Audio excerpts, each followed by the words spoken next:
E aí, pessoal, tudo bem? Na semana retrasada, a Portuguesa comemorou seus 100 anos, né, fazendo o centenário num momento ruim na história do clube, né, o clube sem divisão nacional e na Série A2 do Campeonato Paulista.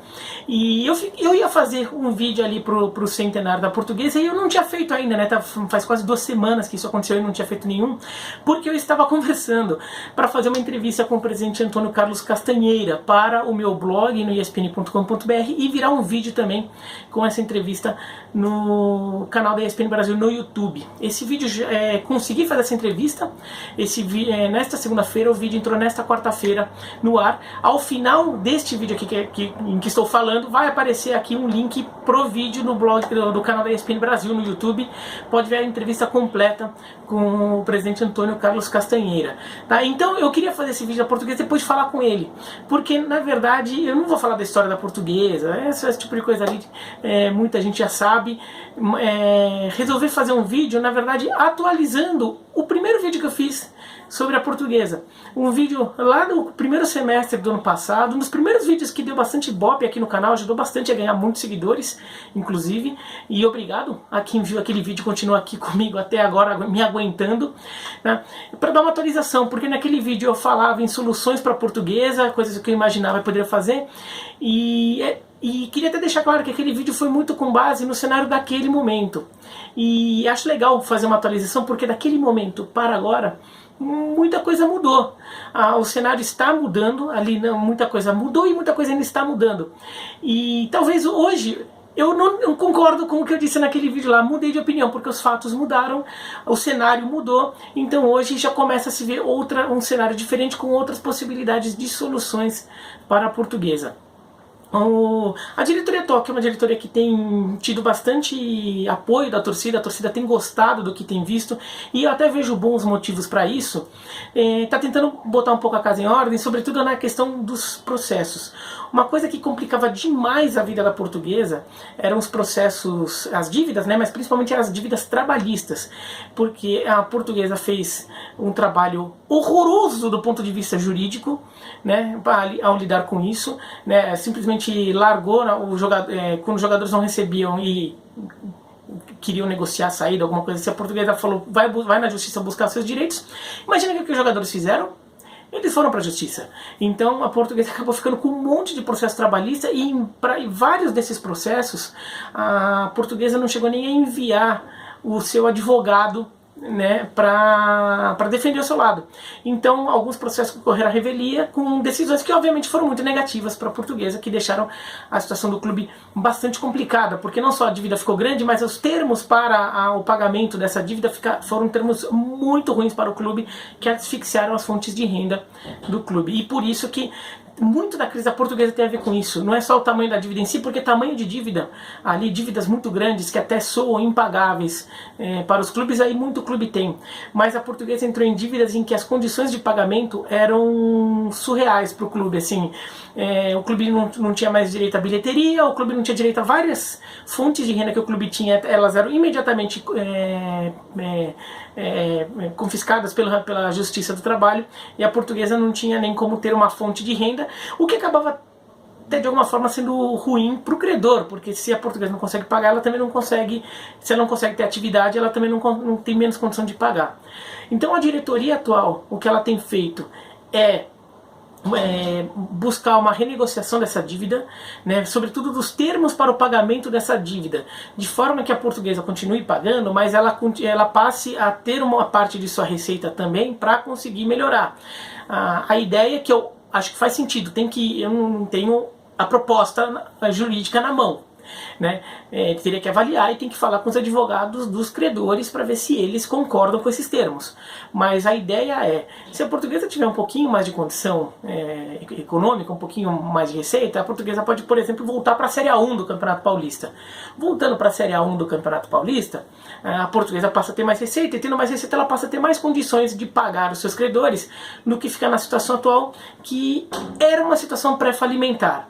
né? E o vídeo que eu fiz, né, no ano passado considerava muito esse cenário, um cenário de um clube que estava praticamente sem esperança, estava girando em círculo, de uma diretoria que não conseguia encontrar saída e não conseguia mais mobilizar até o seu público. E a Portuguesa tem torcida, não é uma torcida grande, mas ela tem uma torcida, e tem uma torcida com membros influentes ali, né, pessoas até com dinheiro ali. A Portuguesa não conseguia mais equacionar isso. Então por isso que eu propunha soluções até um pouco radicais, porque era na situação de desespero total, tipo, o clube está falindo. Agora, vê-se uma saída ali, até porque alguns desses processos trabalhistas, a Portuguesa está tentando fazer negociação direto com o credor, por exemplo, o caso do Ricardo Oliveira, né? Então a Portuguesa marcou uma reunião direta com o Ricardo Oliveira para negociar o caso dele à parte, né? Fazendo alguma coisa assim, ela consegue ganhar um pouco de fôlego para tentar a aprovação de um novo acordo, de uma nova negociação para o pagamento dessas dívidas. Com isso equacionado, a Portuguesa passando a ter um pouco de receita, ela talvez possa voltar para a Série A1 do Campeonato Paulista. E já naquele vídeo eu falava isso. A prioridade máxima da Portuguesa é voltar para a primeira divisão do futebol paulista. Porque voltando para a primeira divisão, ela passa a ter dinheiro de TV muito melhor. Lembrando que, tirando os grandes, os 4 grandes, os outros clubes ganham 6 milhões de reais por participação no Campeonato Paulista. Então é uma receita bem interessante, muito maior do que a Portuguesa tem na A2. Além disso, ela poderia ter um poder de barganha muito maior para negociar patrocínio de camisa e também teria a condição melhor de expor seus jogadores para eventualmente vendê-los para times da Série A e conseguir ali alguma coisa para ter um pouco mais de fôlego e até pegando esse dinheiro e convencer também jogadores a jogar lá, que os jogadores que vão querer a exposição, a vitrine de estar na primeira divisão de São Paulo. E ainda mais um clube como a Portuguesa que já não tem aquele espaço todo que tinha, mas ainda é um clube que repercute mais. Assim, jogar um Campeonato Paulista na Portuguesa, muitas vezes você aparece mais do que jogar em certos clubes do interior, que às vezes aparecem pouco, fala-se menos na mídia. Se a Portuguesa vai lá e engrena uma boa campanha, vai aparecer mais na televisão, tudo, as pessoas vão comentar mais o assunto, né? Então isso seria fundamental. Então, a questão de, por exemplo, venda do Canindé, que era uma questão que eu até considerava fundamental como necessidade de fazer um caixa rápido, eu já estou começando a mudar de ideia. Acho que não precisa vender o Canindé. Talvez o plano da Portuguesa, e o presidente Castanheira fala naquela entrevista, então depois vejam a entrevista que ele fala bastante disso, é de fazer uma arena, um multiuso ali, que ele até explica um pouco os detalhes. Eu não vou falar muito aqui para você ver o vídeo lá, né? Me dê audiência lá porque é importante, né? Para que eu falei, pessoal, ver que o pessoal gosta de assuntos um pouco diferentes ali fora dos clubes mais populares, tudo, né? Então, a ideia era essa.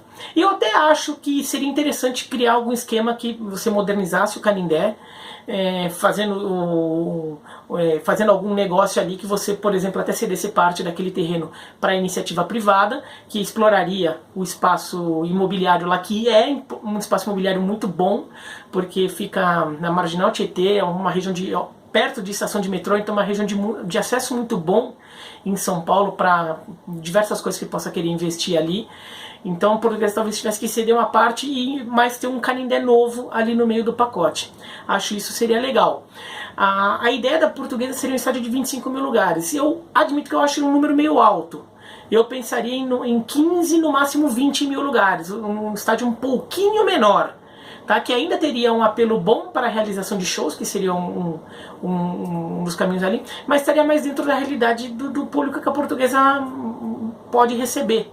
A Portuguesa vai no momento ideal jogando Série A e Série B de brasileiro, tudo, com uma coisa organizada e conseguir mobilizar a torcida, talvez consiga públicos ali de normalmente 3, 4 mil, mas aí nos momentos de pico aí pode subir para 10, 12, ou quando tiver algum clássico contra algum outro clube aqui de São Paulo com mais torcida, daí lotaria, tudo, então de repente uns 15, 20 mil lugares até daria alguma coisa. 25 eu já acho um pouco demais, né? Teria que ver como fecha a conta aí, porque com mais custo mais espaço que você teria que ocupar no estádio, né? Então menos espaço que você poderia ceder para um investidor ou que você poderia aproveitar para outras áreas do clube. E também seria mais custo de manutenção. Uma coisa que eu discordo um pouco do Castanheira é na questão de torcida. Ele acha que a Portuguesa voltando a ter bons resultados como ela tinha nos anos 90, né? Então a Portuguesa voltando a ser um time de Série A nacional e Série A estadual, e fazendo boas campanhas ali, ganhando de Corinthians, ganhando de São Paulo, ganhando de Palmeiras, ganhando de Santos com alguma frequência, ali tendo alguns ídolos sendo formados em casa ou contratados, tudo. Ele acha que a torcida tenderia normalmente a melhorar, né? Não só a torcida que o time já tem. Voltaria a se envolver com o clube, é uma torcida que está muito desmobilizada, é uma torcida que eu já falei. Para quem não é de São Paulo, a sensação que passa é que a torcida portuguesa é quase inexistente, e não é verdade. É uma torcida pequena, mas é uma torcida que existe sim. Acho que uma pessoa de classe média aqui em São Paulo, ali, que a torcida portuguesa é uma torcida bem de classe média, né? Uma pessoa de classe média aqui em São Paulo fatalmente conhece torcedores da Portuguesa. Não é aquela torcida que você tem que buscar ali num cantinho ali, não. Tem gente. Então a Portuguesa já chegou enfim, se a Portuguesa chegar numa final da Série A2, é capaz de levar mais de 10 mil pessoas no estádio. Então assim, tem uma capacidade ali de mobilizar de torcedores exclusivos, não contando simpatizantes, né? Então, tem uma torcida ali, mas ele acha que a Portuguesa, voltando a ser um time competitivo, pode atrair de volta os seus torcedores já existentes e acabar criando uma nova torcida, torcedores novos se formando e se envolvendo na história. Numa outra conversa que eu tive com o Castanheira na live do canal Netlusa no YouTube, que eu até perguntei disso, ele falou que visualiza numa situação ideal a Portuguesa lembrando um pouco o que o Atlético Paranaense faz, trabalhando muito bem a base, conseguindo contratar bem jogadores ali que o mercado não está vendo muito, contrata o jogador e consegue ali fazer times competitivos, que às vezes, vez ou outra, beliscam título, mas mesmo quando não belisca título, tipo Copa do Brasil Sul-Americana, mas faz boas campanhas ali, ganha alguns jogos. Acho que tem uma diferença. O Atlético, ele já é um time muito popular na sua cidade, então ele tem um potencial de mercado ali em Curitiba já muito grande. A Portuguesa vai ter que concorrer contra Corinthians, São Paulo, Palmeiras e Santos, né, aqui no mercado paulista. Considerando que assim, esse projeto da Portuguesa voltar a ser o que era, o próprio Castanheira disse na entrevista que eu fiz com ele, que seria ele estima em 9 anos para tudo dar certo, o que eu acho uma conta realista. Acho assim, é uma conta, claro, considerando que as coisas funcionem, mas é realista pensar em 9 anos. Não parece que está querendo prometer o que não dá para cumprir. Tá? Pode ser que não dê certo, mas assim, é realista falar num prazo longo ali, não ficar querendo daqui 3 anos já está na Libertadores de novo, como às vezes pintam as promessas assim de dirigentes em tudo quanto é clube pelo Brasil. Então, eu acho que assim, demorar 9 anos, também a gente tem que considerar que nesses 9 anos, é bem possível que Corinthians, São Paulo e Santos, principalmente, tenham encontrado algum caminho ali para melhorar a sua gestão. São 3 clubes que estão muito mal de gestão, né? O Palmeiras já está bem, mas é bem realista pensar que em 9 anos o Corinthians, São Paulo e o Palmeiras e o Santos já estejam com um potencial técnico mais condizente com o seu potencial de mercado.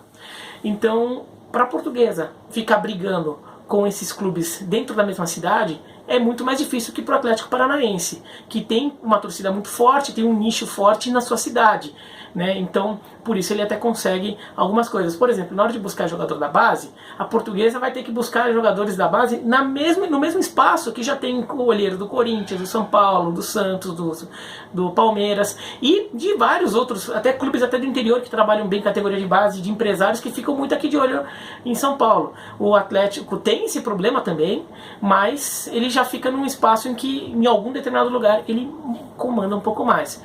Então, acho que a Portuguesa vai ter mais dificuldade de conseguir resultados como o Atlético tem conseguido hoje. A Portuguesa, eu acho que ela não pode esperar só que resultado traga a torcida, né? Uma nova torcida, renove a torcida. Acho que a Portuguesa precisa ter um plano, não é a coisa mais emergencial. O mais emergencial é dentro de campo subir para a primeira divisão no Paulista e depois, como segundo passo, voltar a ter se estabilizar primeiro passo, subir no Paulista, segundo passo, se estabilizar na Série A1 de São Paulo, né, se é aquele clube que não cai mais, e trabalhar para conseguir cair para a Série C, subir para a Série C do Campeonato Brasileiro. Porque ele passa a ter uma divisão nacional e que é uma divisão nacional que você confia mais, não uma Série D que é muito loteria, né? Esse seria o segundo passo. Fora de campo, a questão de gestão é acertar as dívidas. Primeiro passo é acertar essas dívidas, tá em negociação, tudo, torná-las, criar uma negociação em que elas se tornem pagáveis, e depois disso profissionalizar todos os departamentos ali para conseguir fazer uma gestão que torne o clube economicamente mais sustentável. Agora, na questão do marketing da torcida, primeiro passo é trazer de volta a torcida que a Portuguesa ainda tem, o torcedor que é torcedor da Lusa. Mas tem que ter um projeto ali para captar torcedores. Tá? Não adianta, acho que não adianta só achar que essa coisa, que essa torcida vai se renovar sozinha. A torcida portuguesa tem uma parte dela já está mais envelhecida, são torcedores ainda já que tem um histórico ali do clube dos anos 70, 80, que era um clube aí poderoso, até que chegava em finais de Campeonato Paulista, tudo. Mas as gerações mais novas já são menos, né? Já tem muito filho de torcedor da Portuguesa que não torce para a Portuguesa. Então, para captar novos torcedores, a Portuguesa tem que buscar algo novo, algo diferente. E acho que isso tem que ter esse plano. Não é o emergencial, mas ele não pode deixar de existir. Aumentar a torcida é uma necessidade. Falar, mas é muito difícil, pô, tá jogando, nunca vai aumentar a torcida. Não, discordo. O Juventus aumentou a sua torcida. É um caso bizarro de um clube pequeno, de bairro, em São Paulo, que não tem grandes resultados, faz muito tempo que não joga a primeira divisão estadual e não joga nenhuma divisão nacional, mas o Juventus aumentou sua torcida nos últimos tempos. Por quê? Porque encontrou um nicho ali de ser um clube alternativo, voltou a mobilizar muito a galera da Moca. Assim, a galera da Moca sempre foi mobilizada, mas passou a mobilizar uma nova geração, uma molecada que mora na Moca, que passou a abraçar o Juventus como opção de lazer do bairro. Né? E o Juventus começou a crescer a torcida. A Portuguesa é bem maior que o Juventus, como história, como conquistas, projeção nacional principalmente, né? Mas então a Portuguesa tem que achar o seu caminho. Eu ainda acho que um dos caminhos da Portuguesa é trabalhar esse público de imigrantes novos imigrantes que vivem na região do Canindé, né? E, por exemplo, bolivianos, paraguaios, peruanos, nigerianos, senegaleses, trabalhar um pouco esse pessoal que mora na região do Canindé e no centro de São Paulo como novos torcedores, à medida que eles vão usar o clube, a Portuguesa, como até uma ferramenta de enraizamento na sociedade brasileira, né? E uma outra coisa isso daí viria com um novo estádio, se vier, se esse projeto ali que o clube tem. Mas mesmo se não vier, com o Canindé do jeito que é hoje, também criar um ambiente, trabalhar mais o Canindé como um local de um evento legal para se ir, porque daí as pessoas podem começar a ir ao Canindé até pelo lazer, por ser um tipo de futebol diferente de se ver, como é no Juventus, por exemplo, e a partir daí acabar atraindo novos torcedores, novas gerações. Acho que a Portuguesa não pode esquecer esse plano não, tá? Mas no geral, hoje eu discordo bastante do que eu falei naquele vídeo, porque aquele vídeo era um vídeo muito numa situação de desespero total, e hoje acho que o momento não é mais de desespero total. Encontrou-se o caminho ali para o clube passar a evoluir, primeiro para passar a sobreviver, porque o clube lá, assim, nem sobreviver direito estava conseguindo sobreviver, né? Tinha que passar vaquinha lá, um monte de gente ajudava ali a pagar umas contas ali, pagando os juros da dívida mês a mês, mas a dívida em si não conseguia pagar, só pagava os juros dela para não ficar pior. Era uma situação ali pré-falimentar, e agora a situação nem é mais essa. Há uma sensação de que a coisa está melhorando. No momento que eu estou gravando esse vídeo, inclusive a Portuguesa está jogando com o Juventus na penúltima rodada da fase de classificação da Série A2. Ela está ganhando o jogo e está pulando para a segunda posição e garantindo uma classificação antecipada para o mata-mata da Série A2. Então, assim, ela está ficando numa situação boa para subir para a primeira divisão. Mas eu posso estar zicando também o clube com esse vídeo. Vocês vão ver o vídeo depois do jogo terminar, com certeza, então eu não sei o que aconteceu ainda nesse jogo, tá? Mas se você gostou do vídeo, dá joinha, não gostou não? Se inscreve no canal, clica no sininho para receber notificação, escreve aqui embaixo o que vocês acham e vão aqui no vídeo da ESPN, no canal da ESPN Brasil no YouTube, para ver a entrevista que eu fiz com o Antônio Carlos Castanheira, o presidente da Portuguesa, tá bom?